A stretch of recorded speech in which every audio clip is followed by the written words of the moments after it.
Welcome to the Piston Fanatic. I'm your host, Dave Dalton, and I'm excited to share my passion and perspective of our Detroit Pistons as we go on this fantastic voyage together. I've been a die-hard Piston fan since the days of Dave Bing and Bob Lanier. I've also been the varsity basketball coach of a very successful program in northern Michigan. Thank you so much for listening. Please hit that subscribe button and like it. And we made our pick.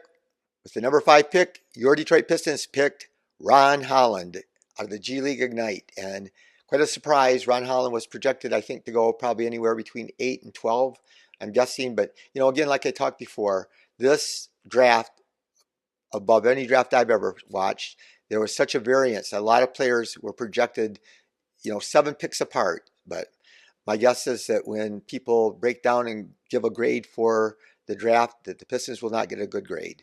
My dream scenario was, and it could have came, I thought it was going to come true. Klingon was available at the number 5 pick.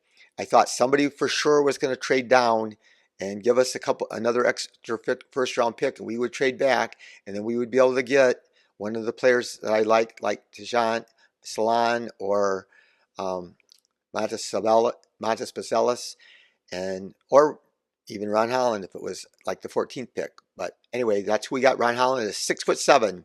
He is a freak athlete. He plays his butt off every night. He plays really hard. Some people said that his defense wasn't that great this year, even though he played hard. But he attacks the rim. He's going to be a dunking on everybody. We're probably going to lead the league in dunks.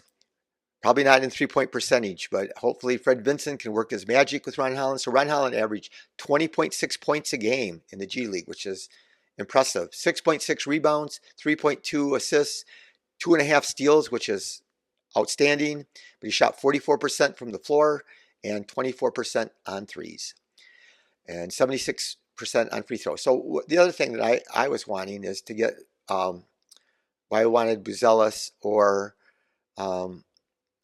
Salon was because they're 6'10", and so we have Fontecchio is about 6'7", and Asar is about 6'7", and Holland is 6'7". So we got these their guys are 6'7", and I know some of them could play the 2 some, but then I guess what are you going to do with Ivy then? And some I'm sure they're going to be playing some at the 4, but it just is interesting. Obviously, Trajan Langdon thought he was a great player, and a lot of people did. John Hollinger had him as his number 1 player. Coming into the season, Ron Holland was projected to be the number 1 pick in the draft. Coming out of high school, he was ranked number 2 in the ESPN Top 100. So he has, talent. It's just the concern is that we have so many non-shooters, but Trajan knows that, and obviously maybe Fred Vincent is convinced that he can get a shot better. And obviously they like to have somebody, I'm sure the word is going to be in the press conference, how tough and competitive he is, and that they want those type of players on our team. So we'll see what happens. So there's some comparisons. His comparison that a lot of people were throwing out there was Jaylen Brown, who was most valuable player of the NBA Finals for the Boston Celtics, and he came out of California, and he was not a polished player. He is nothing close to the player. Very similar to Ron Holland. He might have handled, Ron Holland, I think, has better handles coming out of college than Jaylen Brown did. And so they must project that he will be able to make those improvements.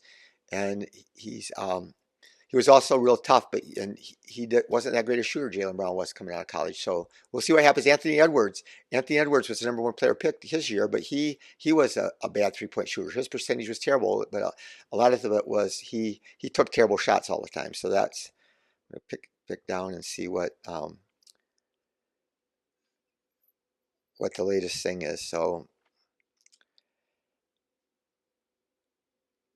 anyway, number 1 pick in the draft was Richiche, who in January, that's why I thought and hoped the Pistons were going to get. I hoped we would get the number 1 pick or a high pick, and that we would get to draft him because he's 6'9" and can shoot the ball. And then Sarr was picked 2nd. He's a freak athlete. He great on defense, real active with some upside. Number 3 was Reed Shepard, the lights out shooter from Kentucky, 6'1" only, without his shoes on. And then Stefan Castle, who's not a great shooter either, but he's a really, really tough defender. And I wasn't quite sold on him, but he is going to be a great player. I'm convinced that he will be. But he's and again, he's like the might be 6'5". He's not that big. So then the Pistons take Ron Holland, and then really freaky things happen. Tejan Salon, who I loved, um, and he's raw. He's really raw. So he probably won't be where he's going to be for a year or so. But he got picked 6 by the Hornets, and so that was really surprising. And then seventh, Klingon fell to 7th, so he's going to go to Portland, and Portland took him 7th, and they've got DeAndre Ayton as their center. So that was fascinating. But Ayton's can score inside, but he doesn't block shots. Then Dillingham was picked by the Spurs, who a lot of people thought he might get picked by the Spurs, but he got picked by the Spurs. But then they traded him to the Timberwolves for a unprotected first round pick in the future. So that's going to be interesting to see how that plays out. So real quick, we're going to talk about some guys. You know, we a lot of Piston fans thought we might be able to get Nick Claxton. He was an unrestricted free agent, great rim protector, good lob threat, and I thought for sure we might get him because I thought after the Nets traded away Mikal Bridges to the Knicks that they were rebuilding, so they might not want to sign him to a big contract. But I almost think that he got underpaid at $100,000. I think that if he hit the market, he would have made over 4 years. He probably would have made at least $20 million more, which I don't know. Maybe he didn't want to play for the Pistons either. So in the draft, 2020 draft, when we selected Killian Hayes, we had the 7th pick, and my draft board for my Pistons was Therese Halliburton was first on my list, Denny Adbia was second on my list, and then Nneka Okongwu was my 3rd on my list, and we picked Killian. So, but anyway, Adbia just got traded to Portland, and Portland gave up first-round draft picks to get Danny Adbia, and he was a guy that some speculation was the Pistons might end up trying to get him. So there's a lot of trades happening right now. But we got to see what happens. So now, and I'm blanking on the Knicks center. He's going to be a free agent. The Knicks just signed OG Anunoby, and they got to pay Mikal Bridges, and so they got all these, and they're going to have to re-sign or extend some of their players. So that's going to be real hard. Jalen Brunson's got to be extended. So they don't think that they might be able to sign for their big center. So I don't know why I'm blanking on his name. So anyway, he might be available to the Pistons if we decide to take a center. I still think that Trajan said that he's going to take things slow, and I just still hope at least that, and so now if we get my guy Najee Marshall, he's 6'7", so then we'll have four 6'7" guys. So maybe we're not going to go after Najee Marshall. Maybe he already knows we can't get Najee Marshall, or he doesn't think that he wants Najee Marshall. That's, I guess, what can be going on there. I don't know, but my big thing that will ruin my summer is if Trajan trades Quentin Grimes to the Mavericks for Tim Hardaway Jr. And I'm sure there's going to be other pieces to that trade. I just don't think that I think that the Mavs traded they traded a first round pick to get Gafford, and then they traded a first round pick to get the guy from Charlotte that played for Boston. I don't know. Anyway, they used up another first round pick. So I don't think they have any assets to trade hardly to us. So unless they want to trade us one of their young players. So I think our front office is awesome. I still believe in Trajan. I'm going to have to trust him on this. But Dennis Lindsey, he's technically our general manager, but his title is Senior Vice President of Basketball Operations.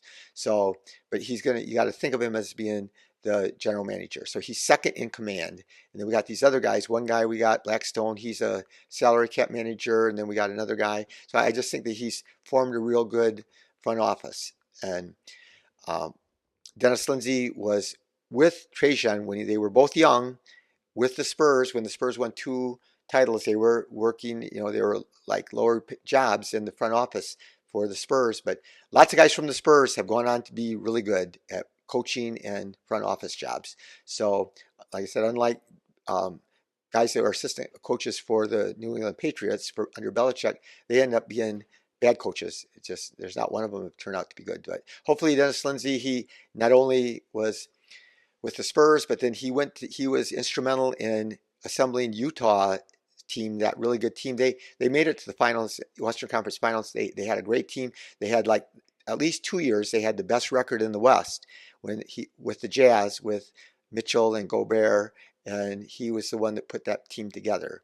So then this past year he's been an advisor for the Mavericks, and the Mavericks have made some good moves. Again, we don't know what exactly, um, how much input on those guys. We don't know who behind the scenes does what exactly. So anyway, we got a lot to look forward to still. We got free agencies right around the corner. There's been a lot of trades made. We'll see if the Pistons make any. We have all that cap space. We can take on bad contracts. I'm just hoping we get assets because there are a lot of trades been made already for draft picks.